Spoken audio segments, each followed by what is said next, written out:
Muchísimas gracias, queridos Juan, Luis, querido Javier, de alguna forma estás aquí también con nosotros hoy, ¿no? Estimada, honorable consellera de Sanidad de las Islas Baleares, muchísimas gracias por invitarme a vuestra casa, autoridades, académicos, queridos todos. La verdad es que dar una conferencia aquí es complicado porque no estoy acostumbrado, os digo la verdad. Es muy fácil dar una conferencia en Estados Unidos, porque todos hablamos el mismo idioma, y no hablo por castellano, catalán o mallorquín, hablo porque, bueno, no sé cómo voy a orientar esto, os digo la verdad, no tengo ni idea y no sé cómo saldrá. Pero bueno, intentemos hacer algo que sea simpático, que nos entendamos un poquito, y sobre todo que nos llevemos a casa 2 o 3 mensajes. Si nos llevamos 2 o 3 mensajes a casa, y el último, por el cual voy a empezar, yo estaría más que feliz. Cada vez tratamos mejor el cáncer y peor a las pacientes con cáncer. Creo que es un mensaje importante, es un mensaje rompedor, desgarrador, pero quiero que cada uno pensemos en nuestra familia, en nuestros amigos, en nosotros mismos, cuando vamos al médico. Cada vez miramos más al ordenador, al teclado, y qué poco tocamos a los pacientes. Y dar un abrazo a un paciente, no pasa nada, no es malo. No es malo. Yo voy a terminar dando un abrazo a los pacientes, ¿vale? Esto es lo que me gustaría llevarnos hoy, ¿no? Gracias por el currículum siempre injusto, siempre injusto. Es que eres el mayor experto del mundo en cáncer de mama R2 positivo. ¡Bah! No es verdad. ¿Cómo se define la experiencia en cáncer de mama? ¿Cómo se define esos pacientes que están en hospitales comarcales, que se dejan la vida viendo a sus pacientes? Eso es experiencia. Y eso en los rankings nunca aparece. ¿Por qué? Porque los rankings miden solamente publicaciones, patentes y conferencias. Esto no es experiencia. Esto es tener un equipo contigo que te avala, que te ayuda, que te empuja y que al final publicas más o publicas menos. Pero bueno, son rankings, están ahí, y al final el orgullo es que un español está allí, pues significa que hay un equipo de españoles que están ahí. Y esto sí que es, la verdad, un motivo de privilegio, ¿no? Bien, 25 minutos, no más, 30 minutos máximo. La primera parte igual es un poquito pesada, porque es ciencia, son curvas, son datos. Pero voy a hacerlo un poquito desde el punto de vista dinámico. ¿Cómo estamos llegando? ¿Cómo estamos avanzando en el cáncer de mama? Voy a hablar de todos los tipos de cáncer de mama. Voy a hablar del cáncer de mama avanzado y del cáncer de mama localizado, siempre desde un punto de vista de la oncología médica. No voy a hablar de avances quirúrgicos, que los ha habido. No voy a hablar de avances diagnósticos, que los ha habido muchísimos. La inteligencia artificial ya se está empleando. El otro día me dio una paciente con un tumor de 1 milímetro. 1 milímetro. Y no porque fuera casualidad. Es que la inteligencia artificial la detectó, esa manchita chiquitita en la mamografía, que por supuesto el radiólogo ni la había visto. Por lo tanto, esto ya es una realidad.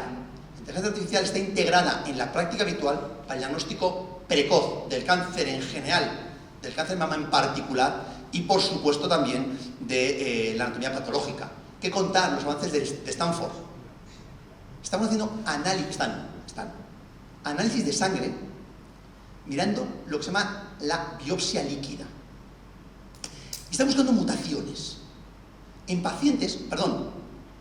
personas, hombres y mujeres, que nunca han tenido cáncer. Y estamos viendo alteraciones que te dicen las probabilidades de tener en este momento un cáncer de páncreas son altísimos.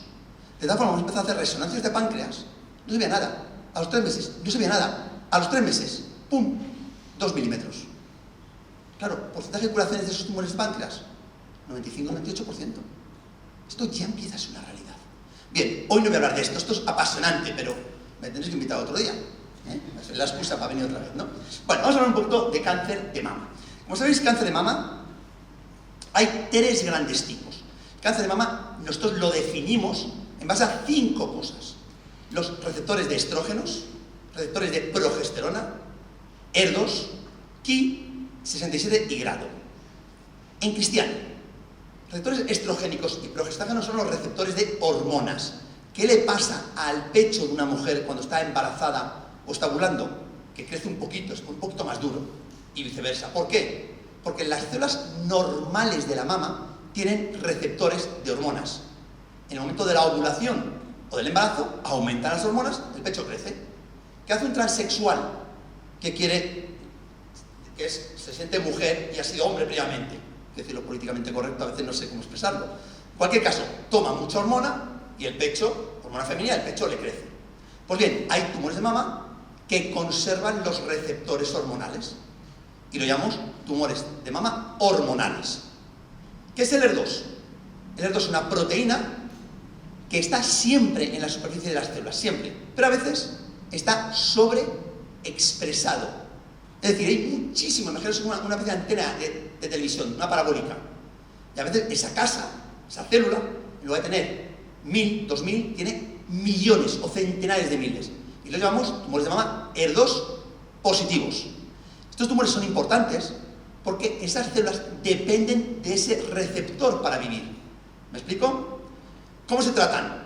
Pues si yo dependo de algo para vivir, vamos a bloquear ese algo. Fármacos anti-HER2. Y estos tumores, que eran los de peor pronóstico, hoy son los tumores de mejor pronóstico. Y os voy a enseñar datos espectaculares. Datos espectaculares que hemos diseñado nosotros, que lo acaban de publicar hace unos meses en la revista Lancet. Y además se enfadó el New England, porque no se lo habíamos mandado a New England. No sé la vida, ¿no? Y por último, los tumores que no tienen ni receptor de estrógeno, ni receptor de progesterona, ni HER2, o el HER2 normal, y los llamamos tumores triple negativos, que hoy son los tumores de peor pronóstico. ¿De acuerdo? Tumores hormonales, HER2 y triple negativos. Pues vamos a por ellos. Empezamos con los tumores HER2, hormone receptor positivo, HER2 negativo. ¿Qué hacemos con estos tumores? Fijaos, olvidaos de las diapositivas. Es simplemente para, mientras yo voy hablando y contando una historia, pues que veáis un poco de cine, nada más. ¿Qué es lo que vemos? Pues fijaos, vemos, es que no me puedo mover mucho, porque como está en streaming tengo que estar aquí. A mí me gusta mucho pasearme por ahí y hacer preguntas. Preguntas no. ¿Qué vemos? Pues que entre los años 1970 y 2010 no ha habido más que fármacos de hormonoterapia, de hormonas. ¿Qué hacemos? Bloquear la hormona femenina, de una forma o de otra. Si el tumor depende de hormonas y yo le quito las hormonas femeninas, el tumor se muere. Finales del siglo XIX, Sir Pitson, Sir por la, no sé, rey o reina en ese momento, inglés, no sé, los ingleses son raros, quien fuera. ¿Qué hizo este tío? Este tío era un cirujano. Tenía 2 pacientes premenopáusicas con cáncer de mama metastásico. ¿Y qué les hizo? Yo creo que fue al azar. Les operó los ovarios. Claro, si tú te quitas los ovarios siendo premenopáusica, ¿qué hacen tus niveles hormonales? Caen de forma drástica. ¿Y qué hicieron las metástasis? Disminuyeron. Fue la primera evidencia clínica de que manipulando las hormonas los tumores mejoran. Y el rey o reina de Inglaterra le hizo ser. Bueno, pues hasta el 2012 no tenemos nada más. En los últimos 10 años empezamos a tener fármacos dirigidos contra aspectos específicos de las células tumorales. Si sabemos que las células tumorales tienen algunas deficiencias o algunas características especiales, cuando bloqueamos esas características especiales, mejoramos el pronóstico. ¿De acuerdo? Bien, vamos a datos. Aburrido, pero bueno, me han invitado para hablar de datos. Pues tendré que dar algo de datos. Aburrido, pero insisto. ¿Cómo tratamos hoy el cáncer de mama metastásico, hormono positivo, HER2 negativo? Todos, también hay hombres. De cada 100 mujeres, un hombre con cáncer de mama. No olvidemos que un bulto en el pecho, un hombre, normalmente no es nada, pero ha de vigilarse también. Bien, ¿cómo tratamos a estas mujeres? Siempre, o casi siempre, con tratamiento hormonal, más unos fármacos que se llaman inhibidores de CDK4 y 6. ¿Y qué vemos con esto? Que nuestras pacientes viven mucho más y mucho mejor. Fijaos, hoy día, una paciente diagnosticada de cáncer de mama metastásico con receptores hormonales positivos, HER2 negativo, vive de mediana entre 6 y 7 años. ¿Es mucho o es poco? Muy poco, pero es mucho más de lo que teníamos. Y lo más importante, hay un grupo de 20-25% de estas mujeres que ya no se mueren como consecuencia del cáncer de mama. Y esto sí que es un gran avance. Por lo tanto, ¿cómo se tratan estos tumores? Pregunta, con hormona e inhibidores de ciclinas. Siguiente pregunta. Estos inhibidores de ciclinas lo que hacen es inhibir el ciclo celular. Hemos de continuar, cuando un tumor empeora, hemos de continuar bloqueando el ciclo celular. Simplemente comentarios. No hemos de continuar, hemos de cambiar la estrategia. ¿Y cómo cambiamos la estrategia? Olvidaos de las diapositivas. ¿Cómo la cambiamos? Siguiendo con tratamiento hormonal, pero además bloqueando esas vías que la célula tumoral está empezando a desarrollar. Por lo tanto, mensaje: hemos de tratar el cáncer de mama hormonal metastásico siempre con tratamiento hormonal, bloqueando además distintas vías. Este es el mensaje. Y con esto nuestras pacientes viven años. Y además viven muy bien. Hacen vida normal. ¿De acuerdo? Bien. Fijaos. Hasta hoy, y hoy sigue siendo así, cuando tenemos una paciente con cáncer de mama metastásico, y esto aplica a otros tumores, lo que hacemos es hacer un TAC, o un escáner, o una gamografía ósea, un PET de forma regular. Y vemos la metástasis hepática, disminuye o crece. Si crece va peor, si disminuye va mejor. Tampoco hay que ser muy inteligente para esto. Bien. ¿Qué estamos empezando a hacer ahora? Biopsias líquidas. Vamos a ver. La biopsia líquida es un análisis de sangre. Y lo que vemos en el análisis de sangre es ADN tumoral. ¿De acuerdo? Si yo tengo, déjame decir cosas simples, pero para entendernos. Si yo tengo un 2 de cantidad de ADN tumoral y mañana en lugar de un 2 tengo un 5, ¿qué creéis que significa eso? Pues que el tumor está empeorando. Si yo tengo 2, mañana tengo 5, tengo un 10, el tumor está creciendo. ¿Qué pasa si yo hago un TAC y el TAC lo veo igual? No veo ninguna diferencia. Lo que está pasando es que estamos empezando a detectar el empeoramiento de la enfermedad mucho antes de que seamos capaces de visualizarlo con el ojo humano. ¿Me estoy explicando? ¿Y este estudio qué te dice? Fijaos, cuando cambiamos el tratamiento basándonos en el ADN circulante, en la biopsia líquida, el pronóstico es muchísimo mejor que si continuamos haciendo las cosas como antes, esperando a que el TAC empeore. ¿Qué va a pasar mañana? Y esto es muy importante. Uno dice, bueno, claro, imaginaos, y a mí no me gusta hablar de economía, pero es importante. Imaginaos tratamientos que están valiendo 5 o 6 mil euros todos los meses. ¿Qué es lo que valen? Oye, hay que pagar hasta el último céntimo. Hasta el último, consellera, tenemos que pagar todo. Por los pacientes hay que pagarlo, pero ni uno más del que sea necesario. Si podemos adelantarnos y saber que el tumor está empeorando, fijaos la cantidad de dinero que podemos salvar, además del mejor pronóstico de los pacientes. Por lo tanto, la biopsia líquida mañana se va a instaurar como una estrategia terapéutica para optimizar la estrategia y para cambiar antes y mejor los tratamientos. Por lo tanto, tratamiento hormonal con distintos agentes para optimizarlo y pensando también en la biopsia líquida. ¿Qué viene? Vienen nuevos fármacos de hormonoterapia. No voy a entrar. Se meten fármacos mucho más inteligentes, aquí se ve muy regular, pero bueno, mucho más inteligentes que nos permiten optimizar el tratamiento de estas pacientes. Da igual, salto esta diapositiva. Hormonal metastásico, hormona y hormona, siempre optimizada. Y después, pues ya vendría la quimioterapia. ¿Vale? Hoy, en Europa, el 20% de estas mujeres reciben quimioterapia de entrada. Esto es una negligencia. 20%. 20%. En España, 12%. O sea, que no es tan evidente. Ya se hay más aquí que en muchos sitios. Bueno, triple negativo. Vamos a la chicha. A la chicha. ¿Qué tenemos para el cáncer de mama triple negativo? Si es negativo, significa que no podemos darle hormona, porque no tiene receptores hormonales, y no podemos darle tratamientos anti-ER2, porque no tiene receptores ER2 positivos. ¿Qué nos queda? La quimioterapia. Pues el tratamiento de elección es quimioterapia. Pero, ahora aparecen dos cosas muy interesantes. La primera, voy a ir pasando cosas porque tampoco... La primera, hoy sabemos que cuando a la quimioterapia le añadimos inmunoterapia, Estas pacientes viven más y viven mejor. Y empieza a ver muy poquitas, 5% de pacientes, 5, que ya no se mueren con el cáncer de mama triple negativo metastásico. Uno se le hierve, se le ponen los pelos como escarpias. Son chicas jóvenes, que vienen siempre con niños embarazadas. Siempre vienen con niños, están embarazadas, o tienen niños jóvenes, o siempre. Siempre. Y la mediana de supervivencia de estas mujeres es de 1,5 y 2 años. Bueno, hemos mejorado un poquito. Bueno, pero algo estamos haciendo. Algo estamos haciendo. Voy a ir saltando cosas, no me interesan.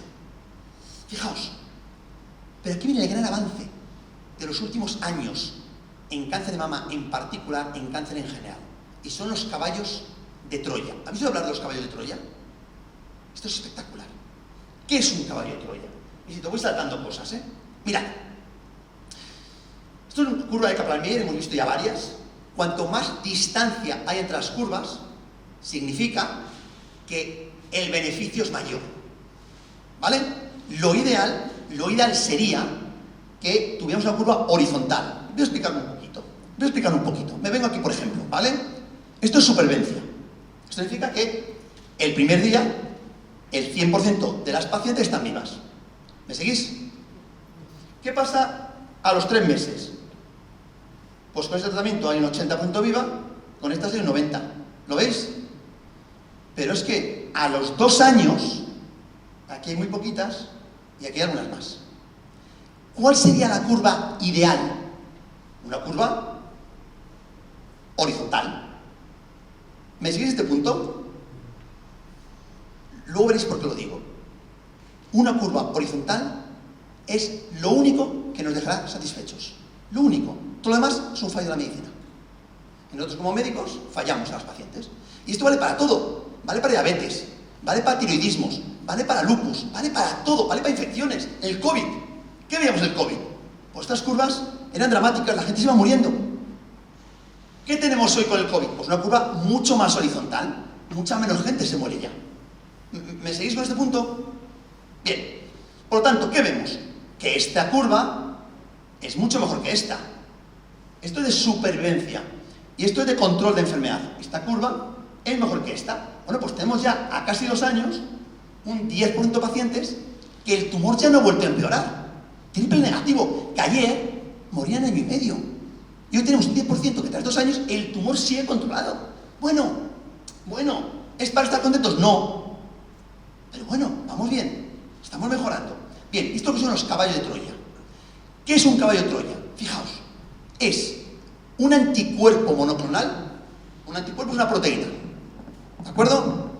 Va por la sangre, se pega, esto también para las bacterias, se pega a un virus o a una bacteria y lo neutraliza. O sea que lo mismo, va al anticuerpo, se pega a la célula tumoral y juntos se meten dentro de la célula, ¿de acuerdo? Pues los caballos de Troya, además de este anticuerpo, lleva una mochila y en la mochila lleva quimioterapia. Entonces, ¿qué es lo que hace? Va por la sangre, se pega, se mete y suelta la mochila, suelta la quimioterapia. Por lo tanto, es una forma muy elegante de dar quimioterapia. Y conseguimos resultados muy buenos y además con una toxicidad mejor que la clásica de la quimioterapia. Bien, por lo tanto, avance muy significativo y la gran investigación en este momento en oncología va por los caballos de Troya. Combinando, por ejemplo, en triple negativo con la inmunoterapia. Esto voy a pasar. Ya está, triple negativo, quimioterapia, cuando podemos con inmuno y luego caballo de Troya. Esto es lo más reciente que tenemos. Vamos a leer 2. Recordad, ¿por qué se caracterizan estos tumores? Porque tienen expresión de esa proteína que se llama ER2. Vamos a bloquearla. Estos tumores, hace 15, 20 años, vivían las pacientes 1 año y medio. Recordad este dato, 1 año y medio. Hoy, la mediana de supervivencia de estas pacientes excede los 7, 8 años. La mediana.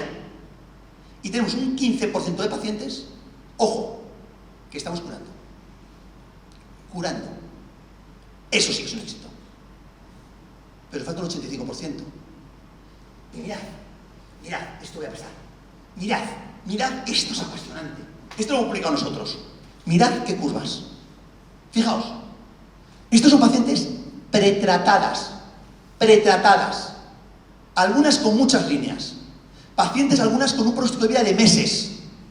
Y nos encontramos que en torno a un 30% de estas mujeres, 30%, tras 4 años, el tumor no ha vuelto a empeorar. Pacientes que vienen muertas a la consulta, y no estoy exagerando. Pacientes que están de UCI. Estos pacientes empiezan a vivir años. Y esto lo vemos en la consulta, esto no es ciencia ficción, esto lo vemos. Por lo tanto, el cáncer de mama HER2 positivo avanza de una forma tremenda, dramática, en los últimos años. Bien, pero claro, hemos hablado del caballo de Troya que necesitan el HER2 para entrar, por ejemplo, ¿sí o no? Pero ya no necesito que el tumor tenga mucho HER2, o tenga un poquito, vale como puerta de entrada. ¿Y qué vemos? Pues que en los pacientes que tienen poco HER2, pero tienen algo, también los caballos de Troya funcionan. Bien, esto pasó, esto va a pasar. Vamos a cáncer de mama localizado. Solamente os voy a contar 2 cosas. 2 cosas, ya voy a los últimos 5 minutos, para no extenderme mucho. 2 cosas. Mirad. Cáncer de mama HER2 positivo localizado. Estos pacientes, a día de hoy, todos se tratan con quimioterapia más anti-HER2. ¿Estamos de acuerdo? Todos. Hicimos un estudio hace unos años en que nos llamaron fanáticos y locos. Por ejemplo, los franceses. You are mad. Como somos españoles, nos vemos tontos, no entendemos el inglés. Bueno, ¿por qué? Porque hicimos una cosa rara, que era lo siguiente. Mira, vamos a ver. Si estos tumores, los tratamientos anti-HER2 son tan eficaces, ¿por qué no hacer una estrategia distinta a todas las demás? E hicimos lo siguiente. Vamos a tratar a estas mujeres con tumores de mama localizados solo con tratamiento anti-HER2, sin quimioterapia. ¿Vale? Sin quimioterapia. 2 ciclos, 6 semanas, y vemos el tumor cómo va. Si el tumor va bien, seguimos. Si el tumor no va tan bien como nos gustaría, le metemos la quimioterapia. ¿Sí? ¿Y qué hacemos luego? Operamos. Esto hacemos siempre. Si el tumor ha desaparecido, ¿por qué le vamos a dar quimioterapia? Completamos el tratamiento de un año con anti-HER2 sin quimioterapia. Pues bien, fija los datos. ¿Vale? Damos anti-HER2, vemos respuesta por PET. ¿Qué hacemos la respuesta? Seguimos. ¿Qué no hacemos la respuesta? Quimioterapia. Y operamos después. Es decir, hacemos una estrategia terapéutica. Nada de tratar a todos igual. Vamos a tratar según cada paciente vaya respondiendo o no. ¿Seguís un poquito la idea? Mirad los datos. Es decir, yo lo que miro es, bueno, si todas estas pacientes las hubiera tratado con quimio tras tupertu, ¿cómo hubieran ido? Frente a cómo han ido con esta estrategia. Un tercio de estas pacientes jamás han recibido quimioterapia, nunca. Un tercio, no está mal, no está mal. Una quimioterapia dura, ¿eh? Resultados. Olvidaos de esto. Esto es el global, que va igual con quimioterapia. Pero fijaos las pacientes que no reciben quimioterapia. Hubo una única recaída y fue local. Fue otro cáncer de mama que tuvo. No hubo ni una sola metástasis. Por primera vez hemos demostrado, esto lo hicimos nosotros, hemos demostrado que el cáncer de mama HER2 positivo, recordad que era el peor, hoy lo curamos sin quimioterapia. Esto sí que creo que es un avance interesante, porque esto además dice, ¿esto cuándo se puede poner a las mujeres? ¿Cuándo? Si es un ahorro, quitas quimioterapia un tercio. No añadimos nada nuevo, simplemente quitamos a un tercio, por lo tanto mañana. Mañana. Y esto ya lo estamos haciendo mi madre, la mía. No la de Sánchez, la mía. Tuve un cáncer de mama hace 6-7 meses, HER2 positivo. Bueno, pues estoy haciendo esto. En fin. Bueno, y para terminar esta parte más técnica, cáncer de mama localizado triple negativo. Pacientes, mal pronóstico. Hoy simplemente decir que cuando damos tratamiento de quimioterapia más inmunoterapia, fijaos, cáncer de mama triple negativo, localmente avanzado o localmente muy avanzado. no metastásico.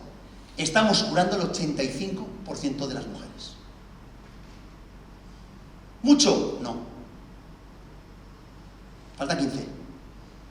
Pero 85%. Bueno, paso esto. Bien, y la parte para mí más importante que quería destacar, que lo puedo invitar para la reflexión, 5 minutos. ¿Qué tratamos? ¿Qué tratamos? ¿Tratamos cáncer o tratamos a pacientes con cáncer? Vamos a preguntarlo, lo que somos médicos aquí, cada uno se lo pregunta a sí mismo.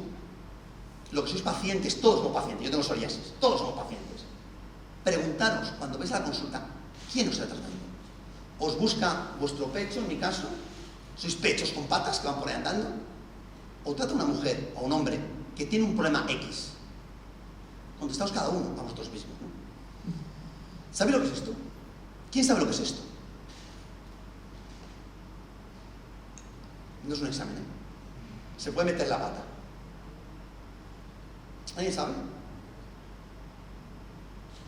Esto es Chicago, finales del siglo XIX. ¿Sabéis cuál era el problema de Chicago? 19 o 18, ahora dudo. Bueno, ¿sabéis cuál era el problema de las grandes ciudades americanas en esa época? Quizás 18. Bueno, igual. ¿Quién sabe cuál era el problema de las grandes ciudades americanas? Las cacas de los caballos. Se acumulaban 1 metro cuando estaban bien las cosas. Se llevaba como hasta 3 metros de cacas de caballo. 3 cacas. Perdón, 3 cacas no. 3 metros.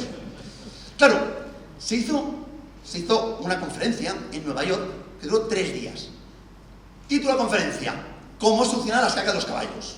3 días, los máximos expertos. Nada. ¿Quién sabe cuál fue la solución? ¿Lo podéis imaginar? ¿Alguien sabe? El coche.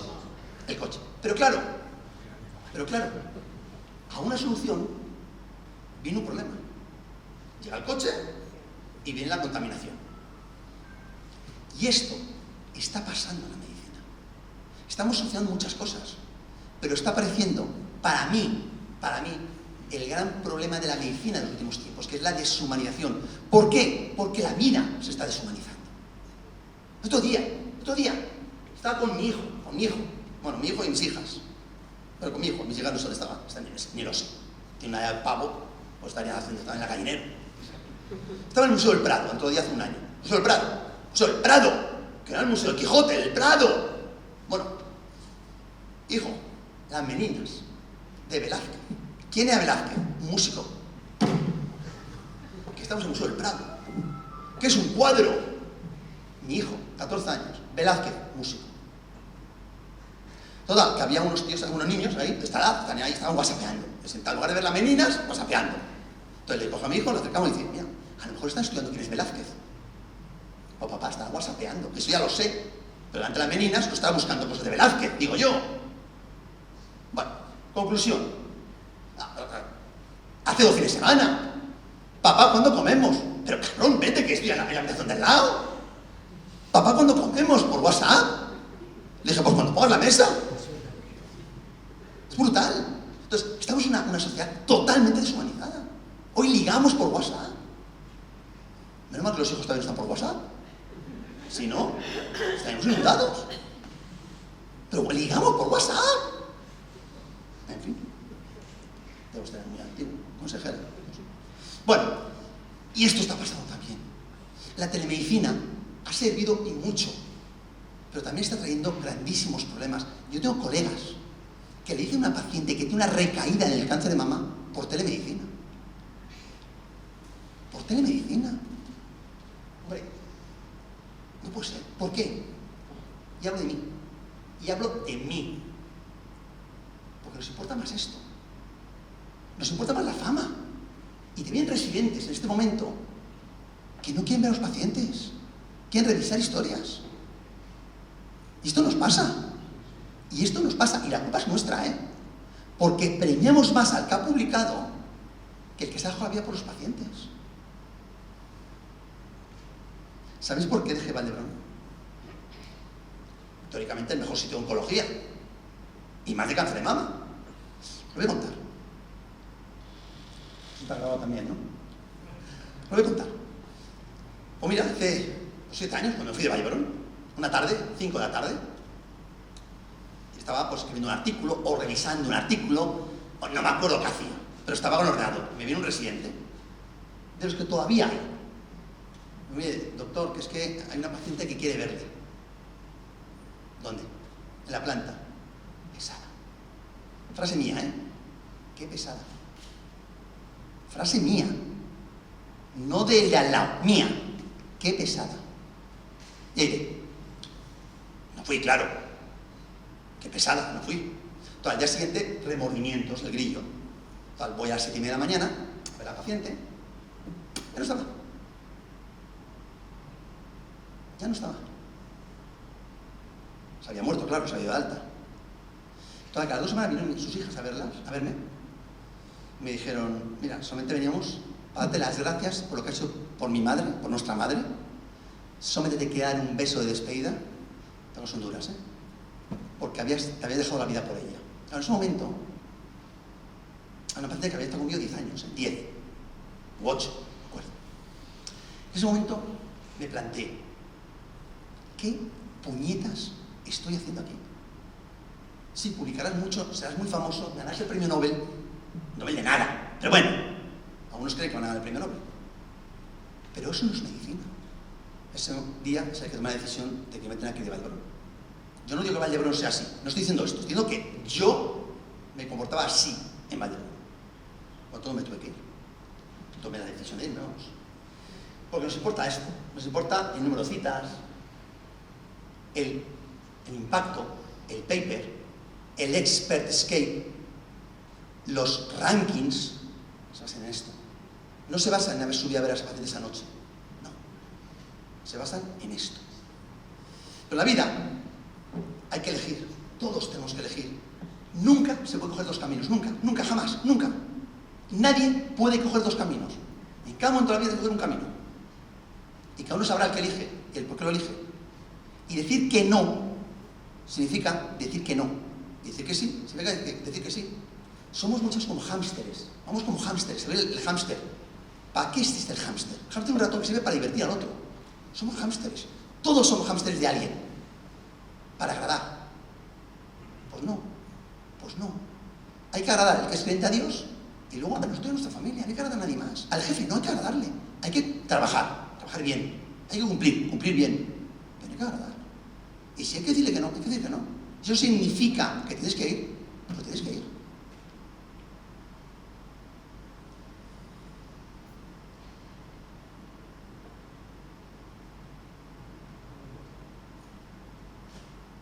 Esta paciente se llama Tami. Tami aparece. Me ha dicho ella que puedo decir. Este es el día de su boda. Es una chica joven, cáncer de mama metastásico, hormono positivo, HER2 negativo. Este día se casaba en el hospital con su novio de 15 años, toda la vida. Su padre había muerto hacía 2 meses y yo fui su padrino. Yo lo esperé en el ascensor cuando bajó. Nunca en mi vida he llorado tanto, jamás, nunca. Murió 3 semanas después, sin salir del hospital. Y ella decía, sobre todo, que esta foto sirva para no olvidar que el motivo por el que estamos aquí, todos, es este. Y se nos olvida. A mí se me olvidó en Vallebrón y se me sigue olvidando cada día cuando me meto en la cama. Voy a terminar leyendo. Son 3 diapositivas, voy a leer tal como estaba en internet traducido. Por tanto, si hay falta de ortografía o no las hay, da igual. Lo voy a leer literalmente. Decía, era una mañana agitada, las 8:30, cuando un señor mayor de unos 80 años llegó al hospital para que le sacaran los puntos de un pulgar. El señor dijo que estaba apurado y que tenía una cita a las 9 de la mañana. Comprobé sus constantes, le pedí que se sentara, sabiendo que quizá pasaría más de 1 hora antes de que alguien pudiera atender. Vi que miraba su reloj y decidí echar un vistazo a su herida, ya que no estaba ocupado con otra paciente. Durante el examen comprobé que estaba bien, entonces pedí algunos materiales para quitarle las suturas y curar su herida. Mientras realizaba las curas, le pregunté si tenía una cita con otro médico esa mañana, ya que le veía tan agitado, tan apurado, tan nervioso. El señor me dijo que no, que tenía que ir al geriátrico para desayunar con su esposo. Le pregunté sobre la salud de ella. Él me respondió que ella hacía tiempo que estaba allí, ya que padecía Alzheimer. Le pregunté si ella se enfadaría si llegaba un poco tarde. Me respondió que hacía tiempo que ella no sabía quién era él, que hacía 5 años que no podía ya reconocerlo. Me sorprendió. Y entonces le pregunté, ¿y usted sigue yendo cada mañana cuando ella no sabe quién es usted? Él sonrió. Qué poca sonrisa tenemos ya. Me acarició la mano, eso ni os lo cuento, y me contestó. Ella no sabe quién soy yo, pero yo aún sé quién es ella. Yo no supe quién era esa paciente cuando estaba muriéndose. Y eso me acompañará a la tumba, eso no tiene vuelta atrás. Por lo tanto, yo creo que nos queda una cosa que hacer. Tenemos que mejorar el pronóstico del cáncer, por supuesto. Pero no podemos olvidar que lo más importante sigue siendo acompañar a estos pacientes, porque la vida solamente hay un camino, y es el camino del ser humano. Y con esto termino. Gracias.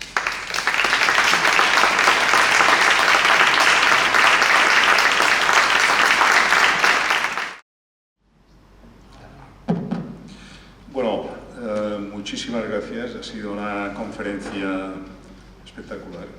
Sobre todo me ha gustado lo de que ha hablado de la deshumanización de la medicina. Queremos humanizarla más. Yo creo que en mi experiencia como hematólogo, y creo que es un camino que debemos retroceder para ser como era este señor que a su esposa enferma de Alzheimer. Bueno, antes de dar la palabra, yo quería hacerle una pregunta. ¿Hay cánceres de mama metastásicos o no que aún no pueden curarse incluso con estas nuevas terapias? Yo como profesional de la medicina, de la hematología, ahora hay una inmunoterapia con los CAR-T-cells que se ha empleado en tumores hematológicos y que tiene bastante predicamento y sobre todo en personas, no sé si me oye ahora, en personas que han fallado de otros tratamientos, ¿no? Entonces era para ver si este tipo de tratamiento también se está investigando en tumores sólidos, sobre todo en cáncer de mama.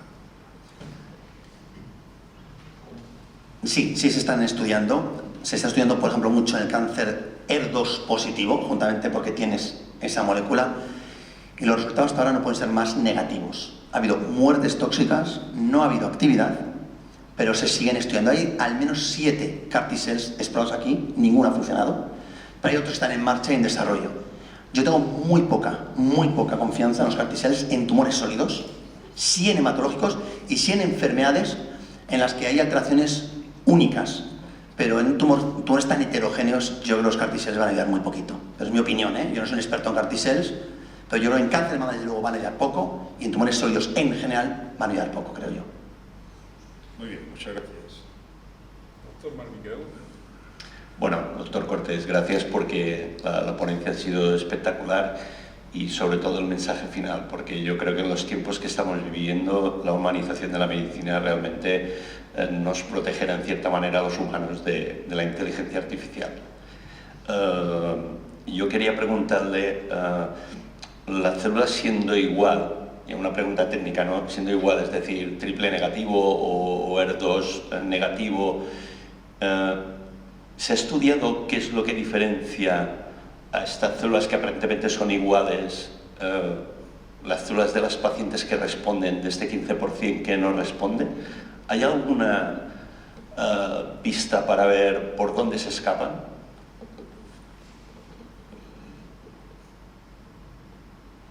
Es otra pregunta.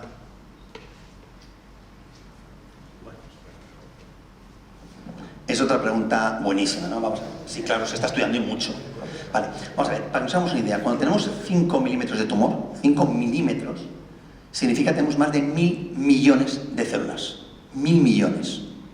Y la heterogeneidad tumoral es tremenda, es decir, en cáncer de mama, en casi todos los tumores, menos en testículo, en otros, pero en casi todos los tumores, hablo siempre de tumores sólidos, la heterogeneidad es tremenda.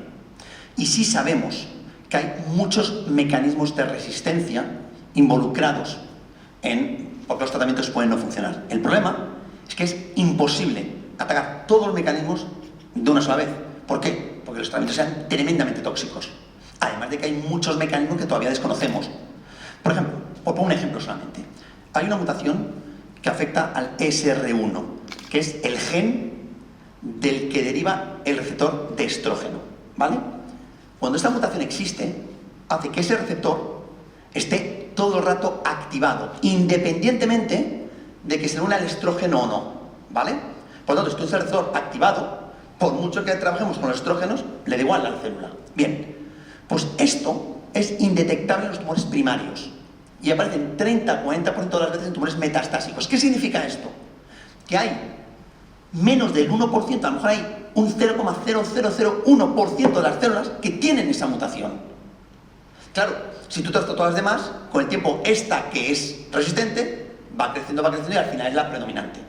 Por tanto, conocemos algunos mecanismos, faltan muchos por conocer, pero no podemos atacar todos a la vez. Esto es totalmente imposible. Entonces, tenemos que intentar ir a alteraciones troncales que ocurren en la mayoría de las células. Nos queda todavía mucho por hacer.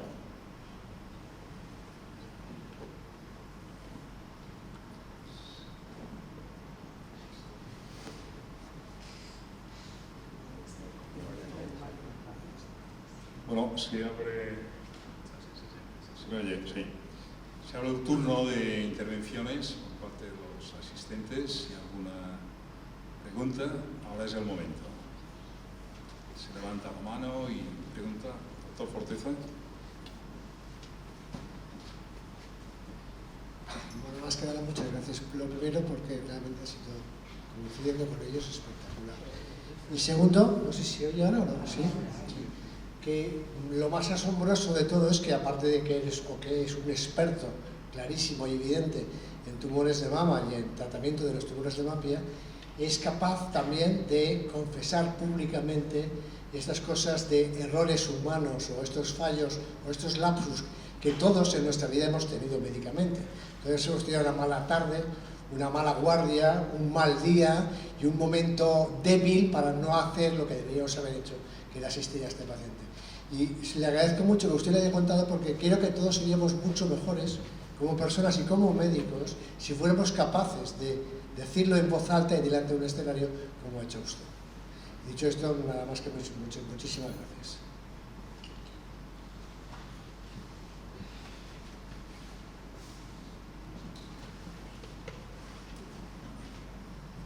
Bueno, muchísimas gracias por las palabras. No sé, yo me caracterizo por ser una persona sensible. Hay gente que es más fuerte y gente que es más sensible. Yo lloro, pero yo veo Bambi y lloro. Pero es que la he visto 10 veces y sigo llorando. O sea, pero es que veo la película no sé, cualquiera. Coco, ¿han visto Coco? Coco con la abuelita que se muere, que la abuela tiene 128.000 años. Y lloro. O sea, bueno, veo el Marcelo Panivino y lloro. Y la veo otro día, ¿no? Bueno, soy más sensible que otras personas. Esto ni es bueno ni es malo, ¿no? Pero yo creo que es bueno decir las cosas y no pasa nada. O decirlo, ¿no? Te agradezco muchísimo las palabras, pero yo estoy convencido que todos en un foro así podemos decirlo, ¿no? Yo creo que lo que tenemos que hacer es corregir los errores, de verdad, pensar que somos finitos. Hoy no está aquí Javier. Y Javier, pues cuando Dios quiera, pues se irá. Y se acabó Javier. Y quedará para los amigos y para la familia, y se acabó. ¿A quién le recordaréis más por el paso que ha tenido? Pero los que somos más mayores, los que vienen después, ni sabrán quién es Javier, ni saben quién es Guerrero Marañón, si no, saben por ahí en un hospital. ¿Pero qué sabe la gente de Guerrero Marañón? Nada. Nada. Si no sabemos ni quiénes son los premios nobles españoles, no lo sabemos. Entonces yo creo que tenemos que intentar ser personas, ser humanos, ¿no? Con todos nuestros errores, toda nuestra debilidad, pero ser humanos. Bueno, yo vi una vez lo del Alzheimer, lo vi una vez encontrando por internet. Y la verdad es que me removió y dije, pues yo voy a contar mi experiencia. Claro que le voy a decir. No creo que a los de Valdebrón le guste mucho que yo diga eso, porque al final uno es lo que vive. Insisto, es mi experiencia, pero de algo te aprendes, ¿no? Y yo creo que lo que quiero es, pues alzar la voz en pro de todos aquellos médicos extraordinarios que nadie les conoce y que son realmente la medicina del país. Y empiezo por la atención primaria. Para la atención primaria, el éxito de la oncología, de la de la medicina en España no es que sea público o privada, no es eso, es la atención primaria. La atención primaria ha sido un modelo de éxito tal que todo lo demás ha quedado en dominó. Tenemos que cuidarlo, y eso pasa por cuidar a los pacientes. Por eso yo creo que tenemos la obligación, de los que estamos un poquito más en el candelero, pues hacer estos alardes, porque es importante, cuando la gente joven lo oye, que al menos piense que esto es peligroso, y que esto nos me ha pasado a mí, pero puede pasar a todos, de hecho nos pasa a todos, a muchos, ¿no? Por lo tanto, si esto vale para que otro paciente no muera solo, esta paciente que os enseñé antes, Tami, yo no estaba cuando se murió, no estaba viajando, dando una conferencia, no estaba. Es verdad, mala suerte, pero no estaba. Sí, es verdad, y esto, oye, pues la vida es así, tenía que hacerlo. Sí, pero no estaba. Y al final cuando mi madre, le puso el primer tratamiento contra el cáncer, no estaba. Y sí, no pasa nada, al final es un tratamiento y son 18 veces, pero no estaba. Y al final creo que la vida pasa, y cuando pasa y somos más mayores, nos estamos dando cuenta y miras atrás de lo que es importante y de lo que no.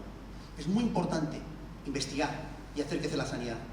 La pregunta es, ¿por qué eso es importante? ¿Por qué? Y mi contestación, con todo el dolor del mundo, es que es importante porque publicamos más y tenemos más poder y somos más famosos. No es más importante porque veamos más pacientes. Y pongo un ejemplo y termino. Y lo pongo. Todo el mundo dice, por los pacientes. Voy a contar dos cosas. Uno. ¿Cuántos jefes de sección o jefes de servicio dicen esto? No han hecho nada en una publicación, nada, y luego a decir, oye, pues sal tú. ¿Quién has trabajado? No, salgo yo. Pero si es por el paciente, ¿qué más te da? No salgas tú, si eres jefe de servicio. Y dos, y ve al inglés. ¿Entendéis inglés? Lo voy traduciendo. Muchas veces recibimos el siguiente email. Dear colleagues, queridos colegas, I am pleased to tell you, estoy encantado de decirles, y ahora, escuchad ahora, that we have reached the number of events for survival, que hemos alcanzado el número de eventos para supervivencia. O sea, el mail dice, estamos encantados de que ya se hayan muerto los pacientes para poder tener los datos. Eso es lo que dice literalmente el mail. Claro que eso se hace automáticamente, nadie está contento de eso, pero refleja mucho. O sea, estamos encantados de que ya tienen los datos de supervivencia porque ya tenemos los eventos. Un evento es un paciente que se ha muerto, es un evento. Estamos deshumanizando tremendamente todo. Entonces, yo creo que tenemos que volver atrás. Y tenemos que volver atrás desde este foro, con los residentes, con todos, y dar importancia a lo que tiene. ¿Hay que publicar? Sí, pero con un objetivo claro. Que de verdad ayudemos a la sociedad, si no tiene ningún sentido. Y esto aplica a la medicina, aplica a la política, aplica a la carpintería y aplica a las señoras de la limpieza. Cuando una señora de limpieza limpia el culete a un abuelillo, ¿por qué lo hace? ¿Por qué lo hace?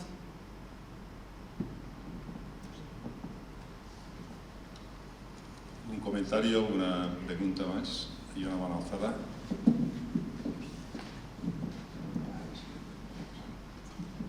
Hola, buenas. Bueno, primero de todo, muchas gracias por la presentación. Bueno, yo no soy médico, soy investigador básico y me ha gustado mucho lo de pensar más en la paciente que en el cáncer en sí, porque nosotros a veces cuando trabajamos decimos ha ido súper bien el tratamiento y es porque la célula tumoral está mejor, pero claro, en realidad sería peor para la paciente.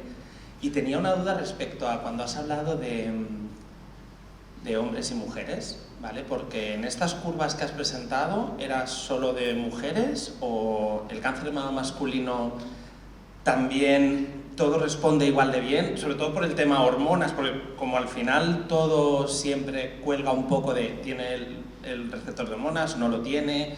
Claro, luego hombre, mujer, ya podríamos hablar también de obesidad, no obesidad, era para saber sé que es complicado resumir y me ha encantado la presentación, pero era por curiosidad simplemente. Te cuento dos cositas. Primero, muchísimas gracias. Luego también, es importante, insisto, la humanización de la vida también está en la ciencia básica. También, una célula no es una célula, es un potencial tratamiento para mañana ayudar a una paciente y hay que verlo así. Por lo tanto, se puede hacer todo desde el principio, ¿no? Vamos a ver, las curvas son sobre todo en mujeres. ¿Por qué? Porque de cada 1000 mujeres, 1000 que entran en estudios clínicos, pueden entrar 1 o 2 hombres. Por lo tanto, hace años, cuento una anécdota que me pasó cuando estaba en Valdebrón. Yo llegué a Valdebrón hace 22 años, 23, no me acuerdo. Tenía pelo. Y pues me dio una chica, nada, y vino a seguir revisiones. El médico que estaba ahí se había ido a otro sitio y yo pues cogí la consulta. Entonces le exploraba, venía cada 6 meses ya, o cada año, no más, cada 6 meses. Y todo bien, hasta que un día la fosfatasa alcalina estaba alta. Bueno, realmente no sé nada, tenía algún dolorcillo en el hueso, digo, para hacer una gamografía ósea, que no pasa absolutamente nada. Hicimos una gamografía ósea, metástasis múltiples blásticas. Joder, habían pasado por, no sé, 5 o 6 años, entre los que fuera. Cago en la leche. Marcos tumorales normales. Bueno, pues esto puede pasar. Oye, vamos a hacer una biopsia, no va a ser un mieloma o alguna cosa, por si acaso, son esas malíticas, pero bueno, no sé, o yo qué sé. Resultado de la biopsia. Metástasis óseas de cáncer de próstata. Yo no me lo puedo creer. Llamo al pato y digo, esto es un error. No hay ningún error. Total, le pedí un PSA. 300. Era una transexual. Claro, yo no me había dado cuenta, ¿no? ¿Por qué? Porque, oye, la mujer le veía un poquito raro, pero yo soy además que soy un cegato, ¿no? Bueno, en cualquier caso, pues la verdad es que, claro, yo había adoptado, tenía el nombre ya de mujer y todo, tenía el DNI todo mujer, por lo tanto, yo no me había dado cuenta que esa mujer tenía próstata y no hacía un seguimiento para cáncer de próstata, ¿no? ¿Por qué digo esto?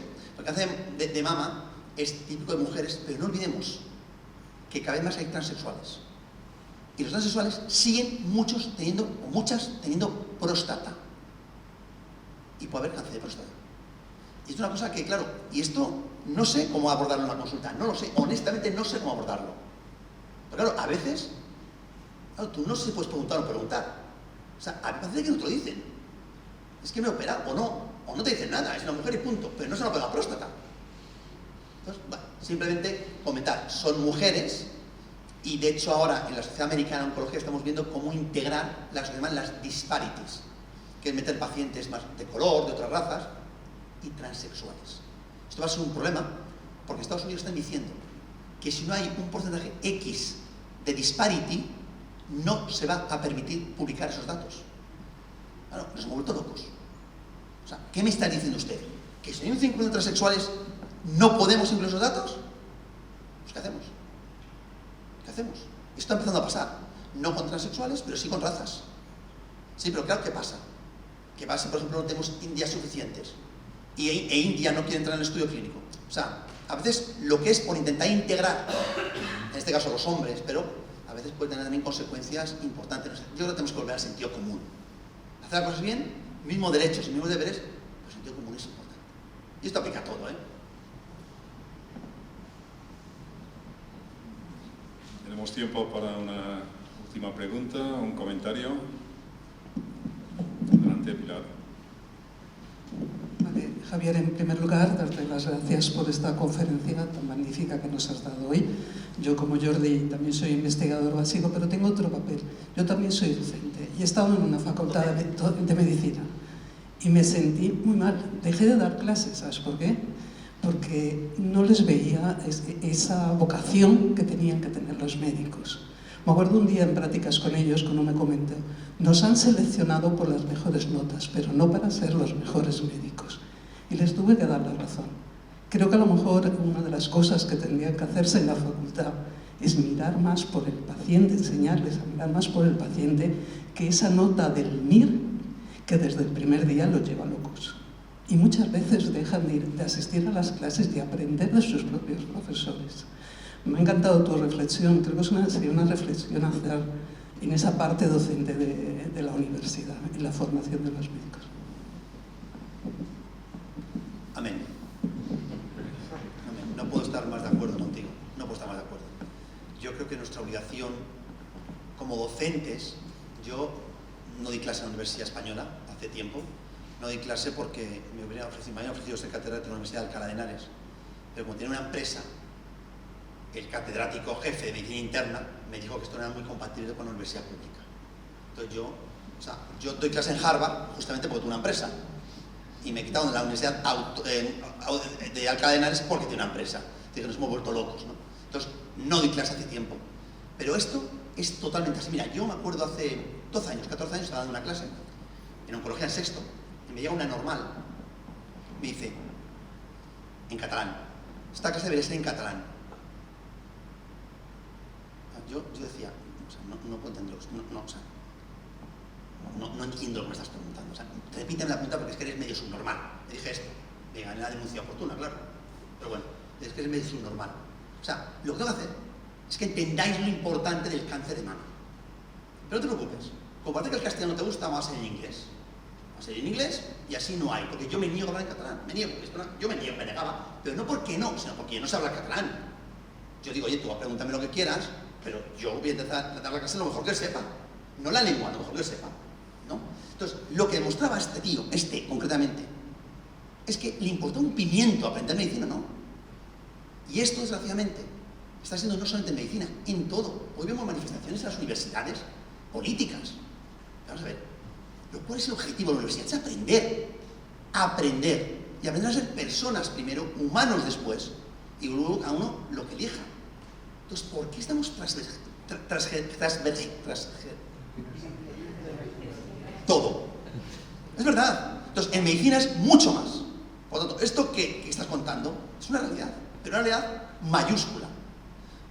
Claro, el problema es que de alguna forma hay que seleccionar a la gente. Es muy difícil seleccionar por la persona, por la humanidad. Es muy difícil, porque además hay gente que sabe falsear muy bien. No sé cómo se puede hacer. La verdad es que no lo sé, pero es un problema muy gordo. A lo mejor sí que tendríamos que tener herramientas para detectar eso. Y pues a los 2 o 3 años de carrera, pues mira, usted no vale para ser médico. Usted puede ser un muy buen químico. ¿Cuántos médicos hay que terminan la especialidad o la residencia y se van directamente a la industria farmacéutica? Que está muy bien, cuidado, está muy bien. Pero hombre, yo digo, un médico tiene vocación de medicina, no es al principio. Si luego termina, ya te vas a la industria farmacéutica, lo que haces entrever es que quizá, pues a lo mejor podría haber hecho otra especialidad, porque oye, en la medicina damos todo mucho dinero en nuestros impuestos para que un médico se forme en una universidad pública. Entonces es una pena, ¿no? No, es complicado, ¿eh? Es muy difícil, pero sobre todo en la residencia deberíamos trabajar mucho los que hemos sido tutores de residentes. Pongo otro ejemplo, perdóname un ejemplo más, pero bueno, los ejemplos a veces sirven, ¿no? Estaba de guardia con el que era un R5 en oncología. Hoy la residencia en oncología son de 5 años. Estaba de guardia con él, estábamos cenando, comiendo, en un sábado, y le suena el busca. Le digo, ¿qué es? Me dice, un espagueti por la puerta. Palabras textuales. Un espagueti por la puerta. Le digo, coño, que hemos pedido unos macarrones. No. Un terminal. Le digo, hemos puesto un autobús aquí. Un sello con cáncer de páncreas está muriendo. Le digo, mira, vete a atender al paciente y lo vuelves. Hice un informe y le obligué a repetir quinto residencia. Le obligué. Mi antiguo jefe, Pepe Baselga y Josep Tabernero, que me había pasado, que hombre, que no podía ser así, dije, mira, yo le he suspendido. Si vosotros queréis, lo aprobáis. Este tío, para mí, queda suspendido, no lo voy a aprobar. No le paso, no le voy a aprobar la residencia. Una persona que habla como un espagueti o un terminal, o un paciente que se murió a los 2 meses con un cáncer de páncreas, ese tío no puede ser oncólogo. Ese tío, ¿dónde está hoy? En Houston, publicando como un animal en cáncer de colon. Por lo tanto, estoy de acuerdo contigo, pero es una batalla muchas veces perdida. Muy bien, pues si no hay más preguntas, quiero felicitar de nuevo al doctor Cortés y a ustedes por su presencia y se levanta la sesión. Muchas gracias.